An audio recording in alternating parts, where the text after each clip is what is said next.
आज की तिथि बहुत विशेष है। 23 सितंबर है, दिन सोमवार का है, श्राद्ध पक्ष है। और गुरुजी ने जैसा बताया है कि श्राद्ध पक्ष में कोई उपाय या पूजन करने से महादेव का तो आशीर्वाद आपको प्राप्त होता ही है, साथ ही साथ आपको अपने पितरों का भी आशीर्वाद प्राप्त होता है। तो इस श्राद्ध पक्ष में सोमवार के दिन आज आप कौन कौन से गुरुजी पंडित प्रदीप मिश्रा जी के विशेष उपाय कर सकते हैं, उन्हीं की जानकारी हम आपको इस वीडियो के माध्यम से देने वाले हैं। वीडियो बहुत उपयोगी है। इस वीडियो में बताया गया एक उपाय भी अगर आप कर लेते हैं तो आपको उसका जो लाभ है वह अगले श्राद्ध आने से पहले अवश्य मिल जाता है। गुरुजी ने बताया है वृषकपि या विषकपि का नाम लेकर आपको एक विशेष उपाय करना है। भगवान शंकर और भगवान नारायण के मिलन से एक अवतार हुआ है जिसका नाम है वृषकपि। आपको एक रोटी, पराठा या पूड़ी लेना है और उसमें आपको थोड़ा सा गुड़, शक्कर या खीर रखना है और वृषकपि या विषकपि का नाम लेते हुए आज सोमवार के दिन अपने घर के दरवाजे में आई गौ माता को आप वह रोटी या पूड़ी जो भी आपके पास है जिसमें आपने कुछ मीठा रखा है उसे खिला देना है। खिलाते समय आपको वृषकपि या विषकपि का नाम स्मरण अवश्य करना है। खिलाने के बाद आपको उन्हें जल भी देना है, इस बात का आपको ध्यान रखना है। गुरुजी ने कहा है 16 श्राद्ध के दिनों में से अगर किसी एक दिन भी आप अगर यह उपाय कर लेते हैं, आपको बार बार करने की आवश्यकता नहीं है, पर आप एक से अधिक बार भी कर सकते हैं। पर एक बार भी किया है तो एक बात तो तय है, आपके पितृ तृप्त हो जाते हैं और आपको आशीर्वाद देकर चले जाते हैं और घर में धन संबंधित सभी परेशानियां दूर होती हैं, घर के भंडार भरते हैं। कुष्ठा से संबंधित एक विशेष उपाय जिसे आपको इस श्राद्ध पक्ष में कर सकते हैं। अगर आपको लग रहा है कि बहुत बड़ी बीमारी का क्रम है या फिर कोई बड़ी बीमारी होने वाली है, आप डॉक्टर के पास जाने वाले हैं, तो आपको इस श्राद्ध पक्ष में एक सरल और आसान उपाय करना है।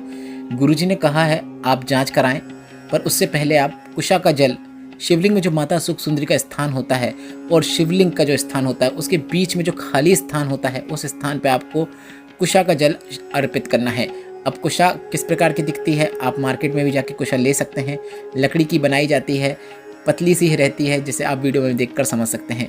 कुशा को आपको जल कलश के अंदर डुबो कर निकाल लेना है या फिर डूबे रहने देना है। इसके बाद यह जल आपको शिवलिंग में माता सुख सुंदरी के स्थान से शिवलिंग के बीच वाले खाली स्थान पर अर्पित कर देना है। और जब जल आप अर्पित करेंगे तो उसके बाद थोड़ा सा जल आपको प्राप्त कर लेना है और उस जल का आप आचमन कर सकते हैं या फिर आप बीमारी वाली जगह में लगा सकते हैं। गुरुजी ने कहा कभी कोई बड़ी बीमारी नहीं हो सकती, यह निश्चितता है। बढ़ते हैं श्राद्ध पक्ष में किए जाने वाले अगले विशेष उपाय की ओर।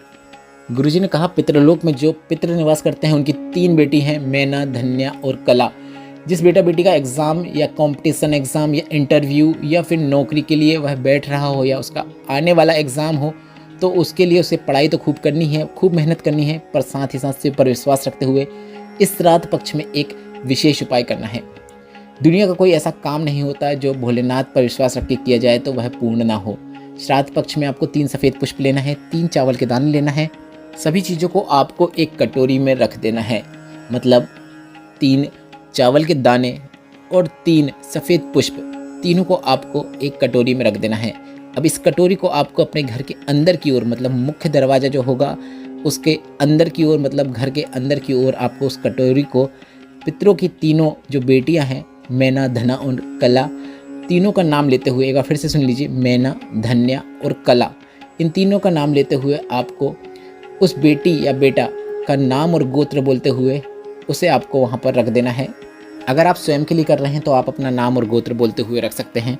आपको अब रखने का समय सुबह 8 बजे से 12 बजे तक का है। आप सुबह 8 बजे से 12 बजे के बीच में कभी भी रख सकते हैं। इसके बाद 12 बजे के बाद आप उसे ले जाकर भोलेनाथ के मंदिर में जाना है और भोलेनाथ के मंदिर में जाने के बाद आपको अपना नाम और गोत्र का फिर से स्मरण करते हुए चावल के दाने और पुष्प को नंदी भगवान को सबसे पहले स्पर्श कराना है।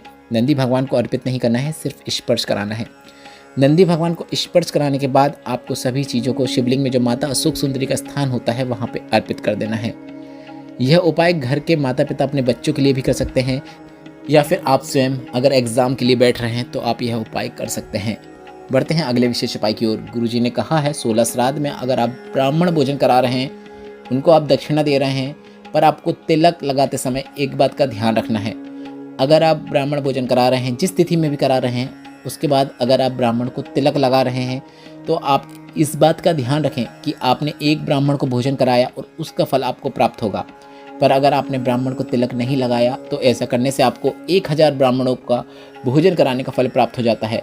इसलिए गुरुजी ने कहा है, गुरुजी पंडित प्रदीप मिश्रा जी ने विशेष रूप से कहा है, पूरे वर्ष आप ब्राह्मण को भोजन के बाद दक्षिणा तो दीजिए, पर साथ में तिलक जरूर लगाइए। पर श्राद्ध पक्ष में आप दक्षिणा दें, मना नहीं है, पर उसके बाद आप ब्राह्मण को तिलक ना लगाएं।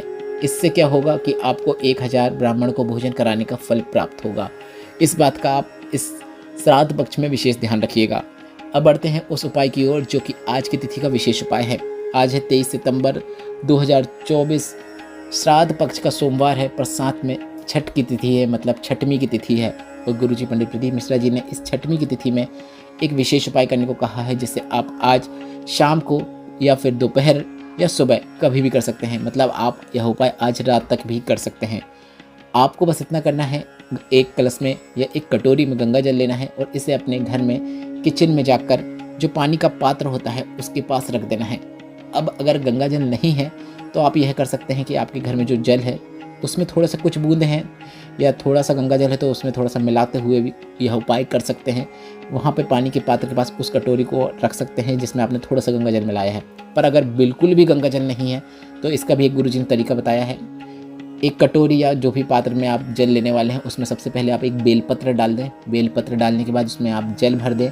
इसके बाद आप सोमवार की छठ मतलब आज के दिन आप इसको अपने घर में किचन में रख दें। इसके बाद आप पूरे रात भर रखे रहने दें। अगला दिन मतलब कल मंगलवार 24 सितंबर का रहेगा, सप्तमी की तिथि रहेगी और आपको यह जो जल है उसे अपने पूरे घर में घुमाना है। घर के सभी कमरों में लेकर जाएं। इससे घर में आपको पॉजिटिविटी भी देखने को मिलेगी, क्योंकि आप यह उपाय पितरों के स्थान से शुरू कर रहे हैं। इस जल को आप जब अपने घर के सभी कमरों में घुमाएंगे तो इस बात का आपको विशेष ध्यान देना है कि आपको वॉशरूम में यह जल लेकर बिल्कुल नहीं जाना है। आप किचन में जा सकते हैं, बेडरूम में जा सकते हैं, हॉल में जा सकते हैं, सब जगह जा सकते हैं, बस वॉशरूम में ना जाएं। सब जगह जल को घुमाने के बाद आपको भोलेनाथ के मंदिर में जाना है और भोलेनाथ के मंदिर में जाने के बाद यह जल आपको श्री शिवाय नमस्तुभ्यम बोलते हुए, अपना नाम और गोत्र बोलते हुए शिवलिंग पे अर्पित कर देना है।